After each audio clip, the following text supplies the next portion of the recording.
복된 고난주간 되십시다. 한번 인사하시겠습니다.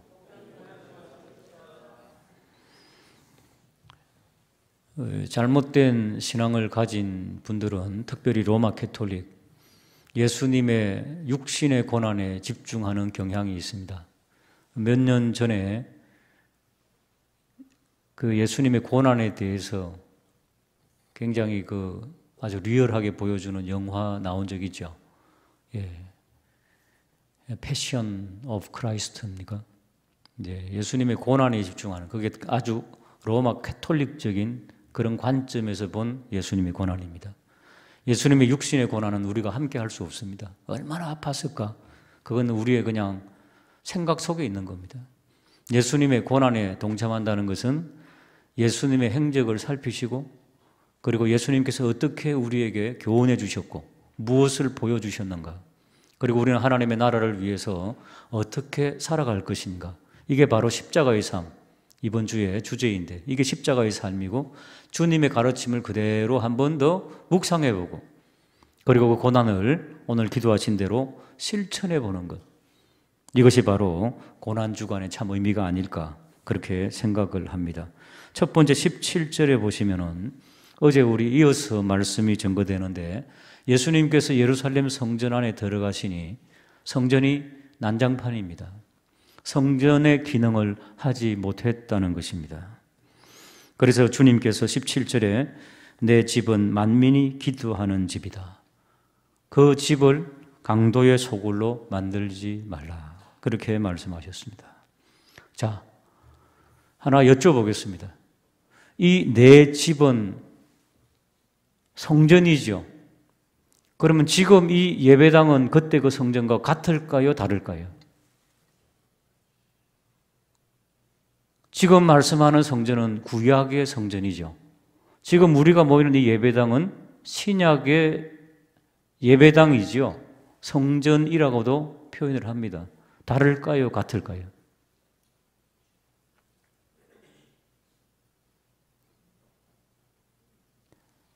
구약의 성전과는 다릅니다. 신약의 성전은. 신약의 성전은 구약의 성전과 기능은 다릅니다. 그러나 내용은 같습니다. 모여서 하나님을 만나는 장소입니다. 우리 공동체가 약속을 했죠. 이 예배당에서 우리 공동체가 교회죠, 교회. 하나님을 만나자. 그리고 기도하자. 그리고 예배하자. 이 기능이 지금도 이어지고 있음을 믿으시고, 그래서 우리가 모인 것입니다. 그리고 특별한 상황 때문에 가정에서도 모인 것입니다. 가정도 교회입니다. 이게 다른 겁니다. 신약의 교회. 가정에서도 교회고 여기 와도 교회입니다. 확대된 거죠. 이제는 성전이 어떤 특정한 지역만 있는 것이 아니고 확대되었기 때문에 모이는 곳마다 가정교회, 가족교회, 구역교회, 그리고 이 교회. 그러나 여러분 명심하시기 바랍니다. 어떠한 일이 있어도 우리가 만나기로 한 장소에서 반드시 2-3명이 있어도 만나야 된다는 겁니다. 시간이 되면. 이게 약속입니다. 간절히 원하기는 내 집은 만민이 기도하는 집이다. 가정에서, 직장에서, 또 이 예배당에서 내 집은 만민이 기도하는 집. 이 기도의 요소가 빠지면 뭐라고요? 강도의 소굴이 된다고 그랬습니다. 기도하는 집이 되기를. 그리고 오늘도 기도하신 것처럼 나라와 민족과 위정자와 코로나19가 빨리 소멸될 수 있도록 기도하는 부르짖는 복된 새벽 되기를 주님의 이름으로 축복합니다. 18절에 보시면은 대제사장들과 서기관들이 듣고 예수를 어떻게 죽일까 꾀하니. 여러분, 진정한 예수 그리스도가 하나님의 신앙이 믿음이 없으면은 교회 안에서도 나랑 입장이 다르면 저 사람을 어떻게 짓밟을까, 어떻게 죽일까 똑같이 재현됩니다. 현대 교회도. 그 대표적인 게 바로 대제사장들과 서기관들이었습니다. 어떻게 죽일까? 그러나 은혜 받는 사람들은 다릅니다. 18절에 보니까 무리가 다 그 교훈에 놀라고 두려워했다는, 이것은 하나님의 말씀으로 받았다는 것입니다. 사랑하는 여러분, 우리 마음속에 우리 마음속에 남을 짓밟고 무시하고 비판하고 이런 것들을 다 십자가 앞에 이 고난주가 묻어버리고 예수 그리스도의 가르침에 놀라며 무릎 꿇고 묵상하는 주님의 말씀과 주님의 사랑을 묵상하는 그런 고난주간이 되기를 주님의 이름으로 축복합니다. 두 번째 23절을 가보시겠습니다. 23절에 보시면은 내가 진실로 너희에게 이르노니, 진실로의 동그라미를 좀 치시기 바랍니다. 성경에 진실로 혹은 진실로 두 번 나오면은 신적 선포, 굉장히 중요한 말씀입니다. 그러시면서 주님께서 교훈하십니다. 누구든지 이 산들을 들리어 바다에 던져지라 하며 그 말하는 것이 이루어질 줄을 믿고 마음에 의심하지 아니하면 그대로 되리라. 할렐루야.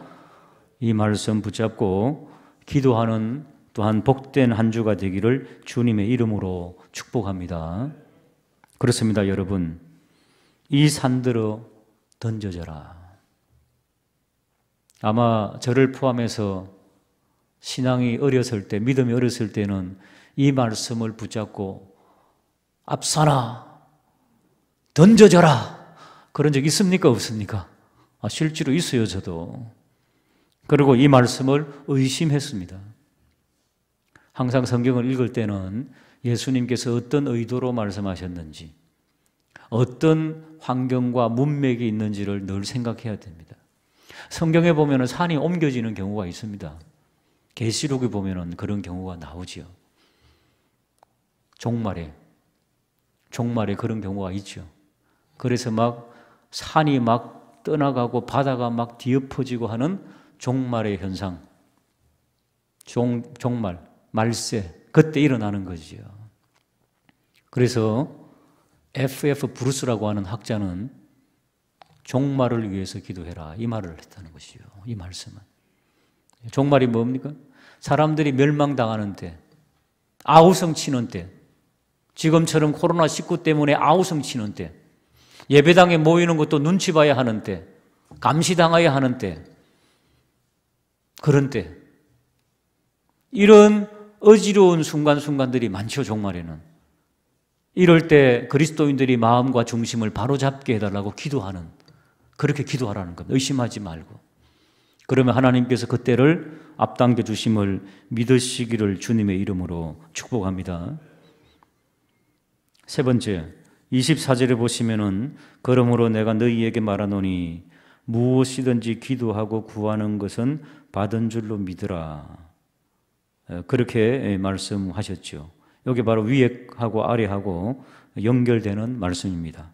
자, 그 다음 26절. 서서 기도할 때에 아무에게나 혐의가 있거든 용서하라. 마음이 섭섭한 사람들이 있을 수 있지요. 오해할 수도 있습니다.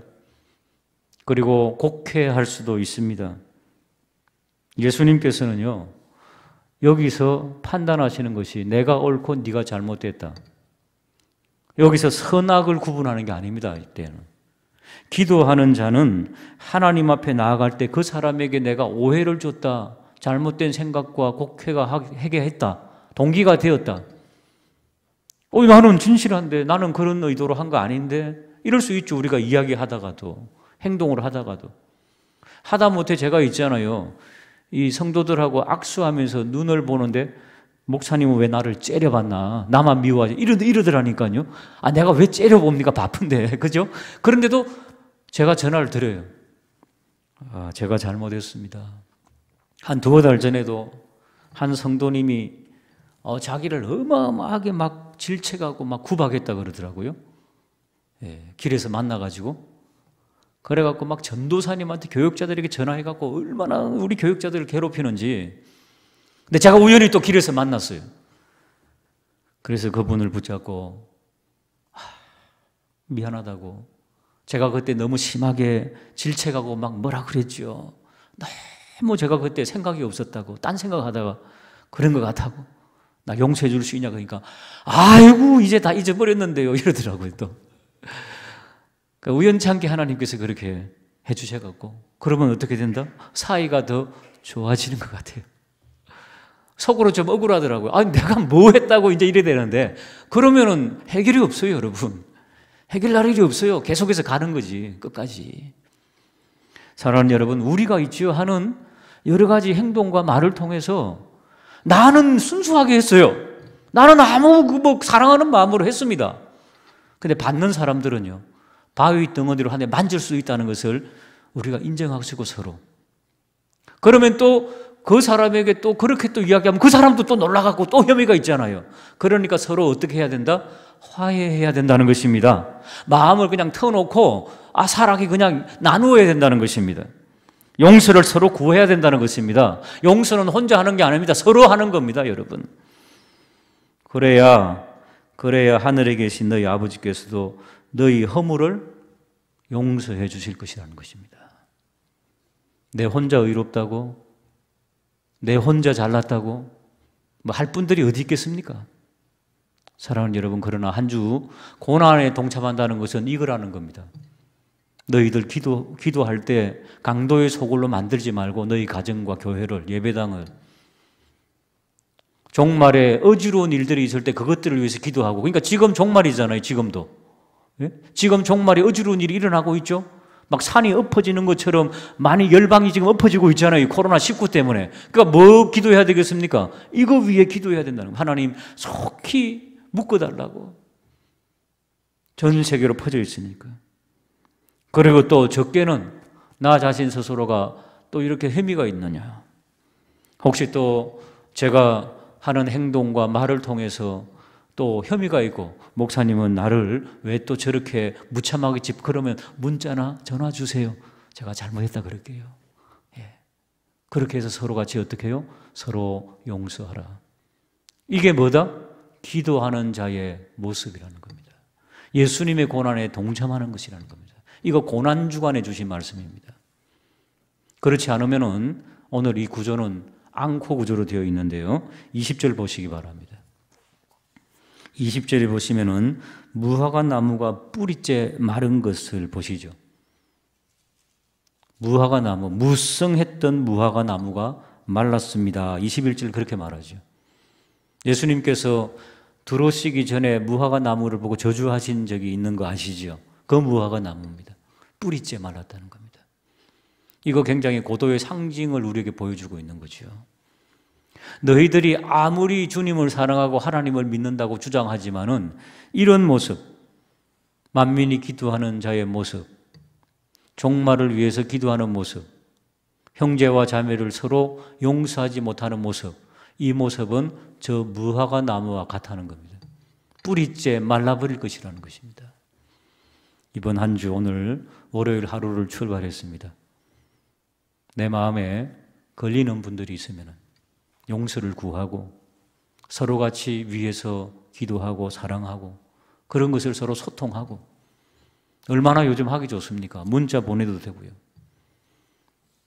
섭섭한 것들이 있으면 서로 같이 하고, 이게 고난주간에 할 일입니다, 여러분. 주님께서 직접 말씀하신 것입니다. 오늘 하나님 말씀 붙잡고 우리가 기도하고 하루를 또 출발하고, 이번 일주일 동안 고난주간을 통하여서 주님의 가르침을 묵상하며 주님께 영광 올려드리는 복된 한 주 되시기를 주님의 이름으로 축복합니다.